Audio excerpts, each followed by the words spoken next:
you for joining us for Concert Conversations, this wonderful opportunity we have to learn a little bit more about the music that we get to enjoy together through the Quad City Symphony Orchestra. We're grateful to Chris Connolly, Wells Fargo Advisors, for making these opportunities possible. And what an opportunity it is as we welcome once again Mark Russell Smith, the music director and conductor of our Quad City Symphony Orchestra. Maestro, welcome. Thank you very much. Great to be here as always. Well, this is a royal opportunity. This is not like any other that we've had because we're celebrating music fit for a king, or actually plural, many kings. Exactly. And we'll take our way through this program. But before we get to that thematic connection of royalty, strictly from a musical standpoint, this is an incredibly adventurous program. I mean, you've got stuff from the 20th century, some of which harkens back actually to the 16th century. You've got stuff from the 19th and stuff from the 21st. This is a very refreshing program. So tell us a little bit how you put it all together. Well, it's, first of all, it's always a great opportunity to feature the musicians of the Quad City Symphony as soloists. I mean, we, as everybody knows, we have a great orchestra full of just incredible musicians. And being an orchestra musician and being a soloist is really two different things. And so to give our the star players an opportunity to play in front of the orchestra, not in the orchestra, is something I try to do a lot. And I know the audience loves it. So we have Hannah Holman and Ben Coelho, our principal cellist and our principal bassoonist. You don't often get a bassoon, a bassoon soloist. So that's unique for sure. Hannah has played with us, often, and actually Ben has as well as a soloist. But anyway, so that wasn't so. I mean, that's part of it, certainly. And then, so really, this features the orchestra. So we have these soloists, of course, who get their solo turn. But what I love to do, and we talked a little bit about that last month, is look at one theme or one idea from many, many different vantage points. And so you try to choose something that's interesting or some kind of perspective on something that many composers, many artists have commented on or have written about. And so you look at the same thing with different lenses, different perspectives, different centuries, different aesthetics, different everything. And so that's fun to do. And so Music Fit for a King kind of evolved because Hannah and I talked about her doing Shlomo, the great piece by Ernest Bloch about King Solomon. And that's, it's actually, we have film music later on with William Walton, but perhaps this Bloch is the most kind of, 10 Commandments-y, very, very like epic and just a, broad brushstrokes of portraying King Solomon and his whole sound world and everything. And it really is kind of 10 Commandments like, as far as the music goes, the language of that. So anyway, so that kind of got me thinking about other kings and other king music. And like there's an embarrassment of riches, actually. There's music actually written by kings. Like Frederick the Great was a flute player and wrote things. And and there's, of course, Handel writing all sorts of coronation anthems. And, there's just like kind of the usual suspects, water music and, all that kind of stuff. But so I want to be a little less obvious than that. And also there's just an embarrassment of riches as far as that goes. So anyway, so this program kind of evolved in that way, I think, in a really cool way.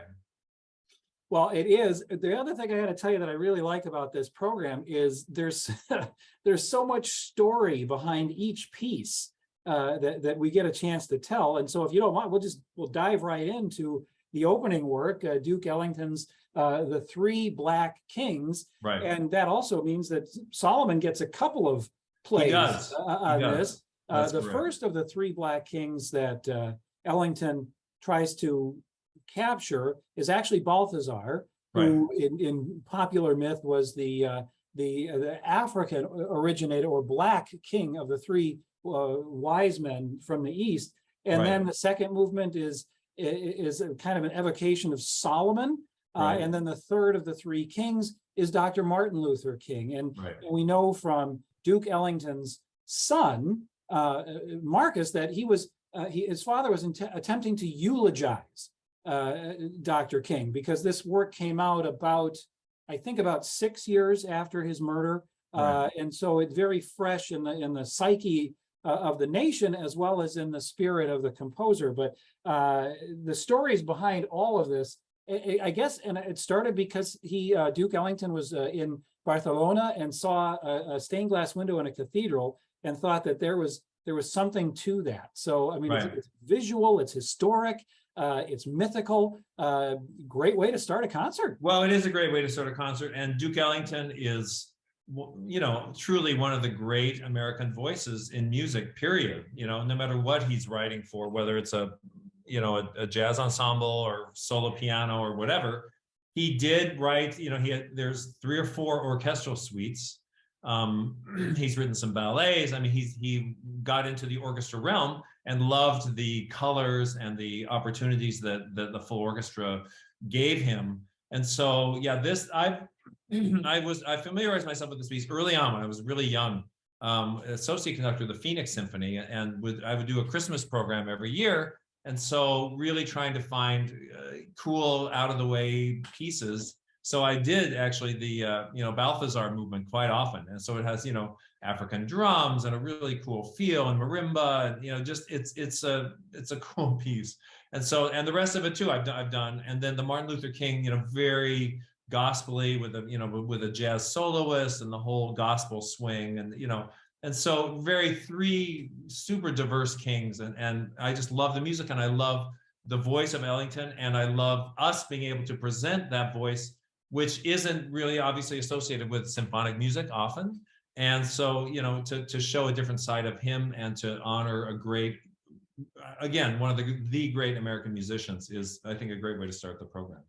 And, here's a chance we could admit at least a queen for a moment or two, but a couple of months ago when Queen Elizabeth passed away, we were reminded that Ellington wrote a very intimate piece in recognition of his meeting Queen Elizabeth II. And so that was actually, some excerpts of that were played, even though the work was never officially published. So that's we're starting off with a bang, and then, as you kind of told us a little bit about this, but I'm anxious to dig a little deeper. Ernest Bloch's Shlomo, Right. Hebraic Rhapsody featuring cello, and we get to hear Hannah Holman. This is awesome. We do get to hear Hannah Holman, which is always a treat, of course. I mean, she's beloved and very popular with our audience, and plays, often as a soloist with the orchestra. Shlomo it's a cool piece, and it's not done very often. It's really complicated. It's very theatrical and very cinematic. I mean, like I said, it really, if you just put it on, it really does remind you, as I said earlier, the kind of like 10 Commandments type vocabulary for the orchestra, with Jewish tunes and the kind of busyness and the portrayal of crowds and all the conflict. I mean, it's extremely cinematic in scope, I think, and we have the hero, of course, being Shlomo as part of the cello, and so there's lots of back and forth. There's just, I mean, very, very colorful music, and again, it's not often played. It's super hard for the cello. It's really complicated to put together, but we have the orchestra and we have the soloist, and we have the theme, and we have a piece that cellists love to play. Bloch, mainly wrote for violin, but he wrote Kol Nidre for cello. I mean, has a feel, of course, for string playing, and also for Jewish music and the Jewish idiom and the scales and the feel and everything that is inherent with that. And so just a wonderful, again, music fit for a king. Is King Solomon now, and so a very different look on that, and I think really, really cool. Before we move on from Shlomo, I find it very noteworthy that this was music that was written while Europe was tearing itself apart. It was before we entered World War I, and I think it had its first performance right in 1917. But do we get any sense of that kind of a global, I don't know, zeitgeist to hear in any of this? In a way, it's, I mean, cliche is too strong a word, but like Bruch trying to capture that the like ancient Israeli sound. And again, it is very theatrical. I think it's it's an over-the-top piece without question. I mean, the big sweeping melodies and the way he uses the orchestra and the cello versus the orchestra. I mean, it's dramatic. And so, I think first and foremost it's a dramatic piece. So, is it, I mean, it's proudly Jewish. And Brooks' music often is that. I mean, with Kol Nidre, I mean, he wrote music for the synagogue often, and so it's unapologetic and fantastic and expressive in that way. And so I don't know if that captures the zeitgeist. Well, but I mean, there's also no insecurity. There's no insecurity in the piece. You know? Well, and then think about the cinema of the day. I mean, the Ten Commandments movie was going to come out decades later. Much later. Even then, they were doing these massive spectacle films where well, and that's what it sounds like. I mean, it sounds like a soundtrack for that. Yeah, absolutely. Well, and one final thing. So Ellington was inspired, he said, by a window in a cathedral. Ernest Bloch was inspired by not necessarily the person of Solomon, but actually a wax sculpture representing Solomon done by a contemporary artist friend of his. And I'm going to try to find some image of that wax sculpture. Yeah, I would love that. Yeah, I didn't know. So, but that's what got things started. Well, we're going to go to a king of another sort, and that is Dead Elvis, music by Michael Dougherty. Right. Now, I'm pretty sure you've brought us a little taste of Dougherty in the past, right? Have me? Maybe? I don't know. We'll check the record. Don't remember. This is a great American composer who is bringing a great American story, which actually, though, if you talk to him, he was inspired by a German story, Faust, with Dead Elvis. But all that pales in comparison to the fact that we get to see Benjamin Coelho come front and center, right? That is correct. And there's some theatrical elements. Speaking of the theatrical elements of Shlomo, I mean, there's some theatrical elements involved, which I will not divulge, but it's a very important part of the piece, and the composer has written things into the score that are expected from our bassoonist that make it unique is putting it mildly. I mean, Adler and Centennial Hall have not seen something like this with the QCSO. Let's put it that way. So it will be.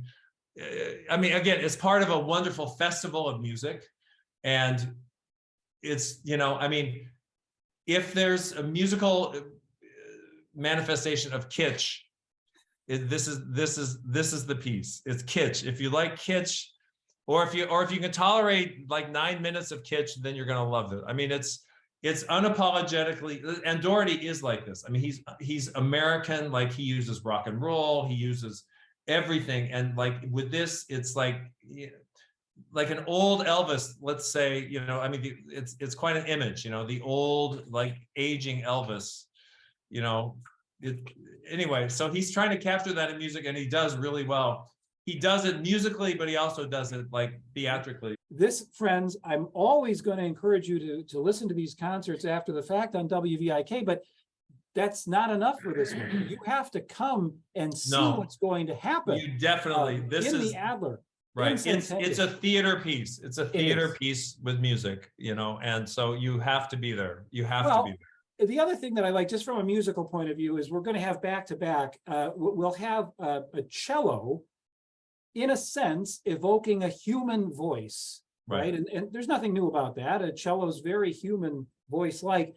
And then we're going to go right into a bassoon in its own way, giving a human voice to a great story. Well, no question. It's actually after intermission, just, to full disclosure. Okay. All right. There's intermission in between, but yes, they are back-to-back.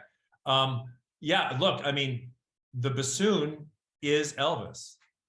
And he embodies Elvis singing wise as well. And the bassoon has an incredible range, and like the very high bassoon, as Stravinsky in The Rite of Spring knew all very well, is a unique sound. And so Dougherty, there's like and the bassoon can jump from super high to super low. And so you can have a singing line up here, and then you can have the bass line being played by the same instrument, and have all sorts of, musical comedy happening.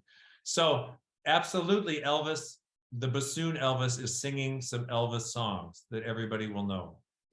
Well, and we have it's like 11 instruments. It's basically like kind of a orchestral jazz ensemble. So that's also a little bit different than usual. So we've had the huge full orchestra with Shlomo, and then just a little like pit band kind of with Dead Elvis. Well, the inspiration of this one I found very interesting. That I found an interview that Dougherty gave where he said that he was actually inspired by a work of music by Stravinsky. Stravinsky's Histoire du Soldat. It's a story where a soldier sells his violin and then sells his soul to the devil, which of course harkens back to Faustus. And the whole imagery is about this up and coming rock star selling his soul to Colonel Parker. And it'll be interesting to see how all this comes together. And I can't wait to see Benjamin. This will be great. Well, and it's very similar. The instrumentation is very similar to L'Histoire du Soldat. Okay, great. Not identical. I'd have to double check on that, but it's very, very close. Is it? Okay. Right. Well, from the one pole of great informality, we go to the height of formality in a work that was so formal, even its name was intended not to offend, and that is Johann Strauss Jr.'s Kaiserwalzer, the Emperor Waltz, because he wanted two emperors to think, each of them, that it was about them, not the other. But it was inspired by a meeting by the German Kaiser Wilhelm II and the Austrian Kaiser Franz Josef. Anyway, the music, you don't need to know any of that to enjoy the. No, you don't. You don't. And the beauty of thematic programming like this is that chances are Strauss wrote a waltz about it, because he wrote a waltz about pretty much, if you want stars in the heaven, well, there's that. If you want female, there's that. If you want wine, there's pretty much, he's written so many waltzes that it's covered a lot of topics, and so it's a great, for a programmer, it's a great go-to, because everybody loves a waltz. It's, trying to figure out how these five pieces work together. That's kind of the tricky thing. Do we open with the waltz? Do we do this? What should we do that? Anyway, so this is a very familiar one that everybody knows.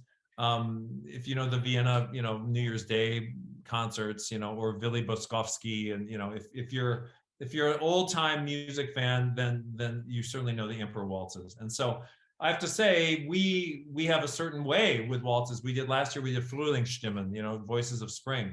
And boy, they play with panache, and they play, they really play stylistically. I love it. And so that'll be lots of fun, and just a big romp, as it should be. It's formal, but also it's like formal people trying desperately to be informal, with swing, and and the waltz was about as crazy as it got then, so. Anyway, so we will invest in that in a big way. Well, yeah, there's just it's a moment to, for those few moments while we're sitting in the concert hall, to just close your eyes and go to Vienna and see people waltzing, ladies in, long gloves and gowns, and gentlemen in their white jackets. It'll be lovely. So, well, maybe people should come like that. I think so. No.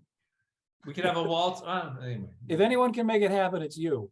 Well, but then we'd have to do a quick costume change, and briefly put on manly readiness to grab a line from Shakespeare, because we're going to the Globe, and the movie that the music that we're going to hear next comes from. And we talked about this a little bit last month.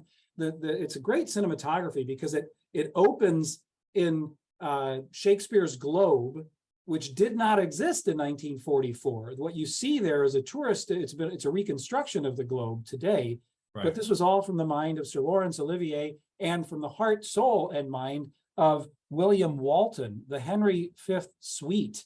And it's wonderfully dramatic and evocative, but how does it speak to you as a conductor of an orchestra that can really get the most out of a work like this? Well, it's just incredibly descriptive. It's everything. I mean, it's fast dances. It's dirges. It's a funeral procession. I mean, it's what film music is.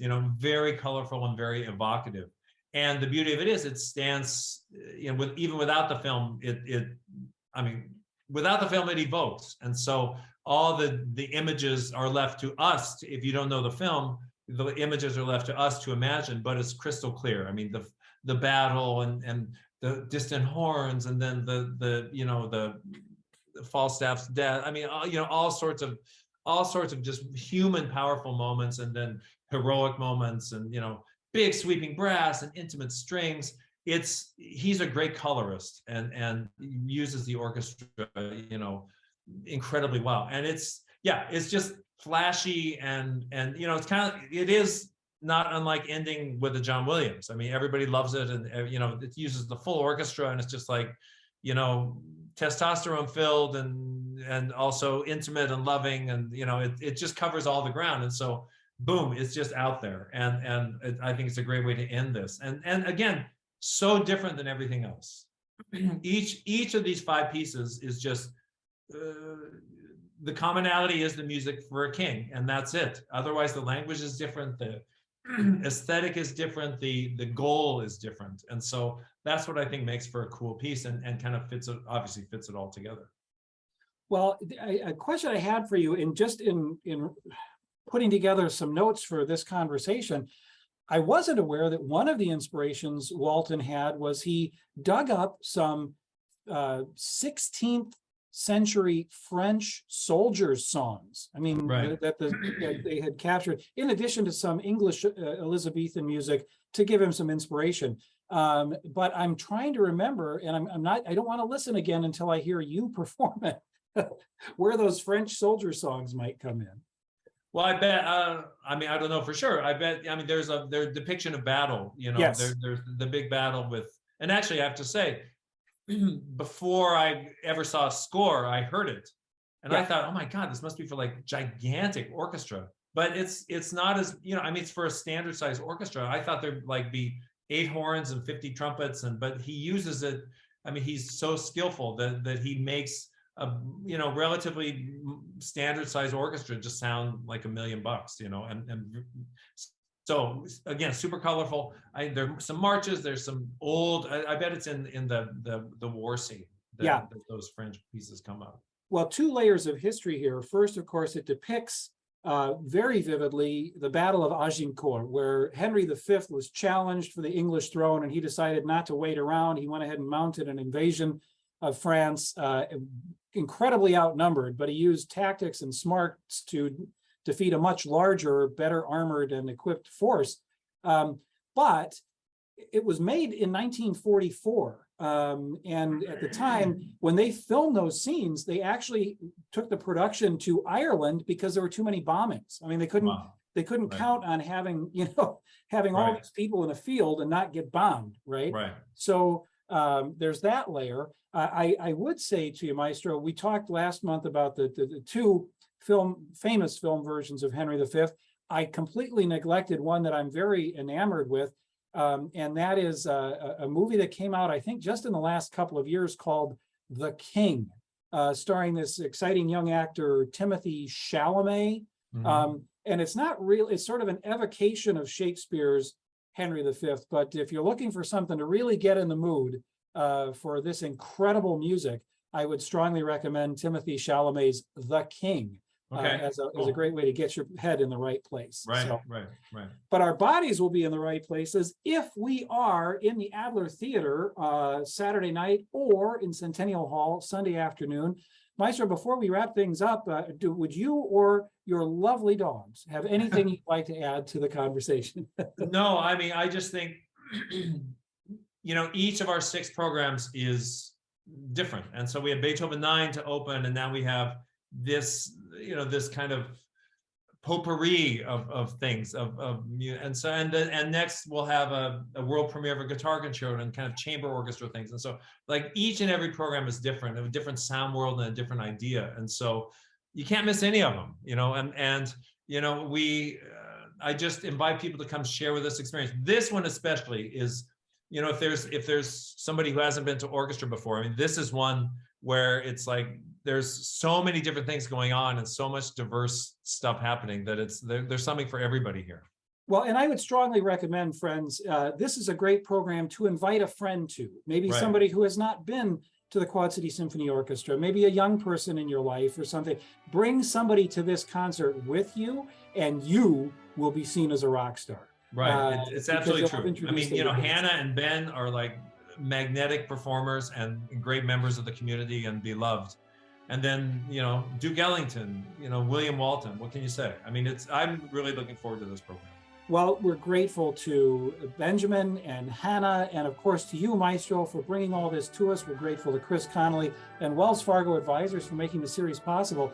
But for now, I can't wait to see you at the podium, and thank you very much for your time, Maestro. Thank you. Thanks, Kai. See you soon.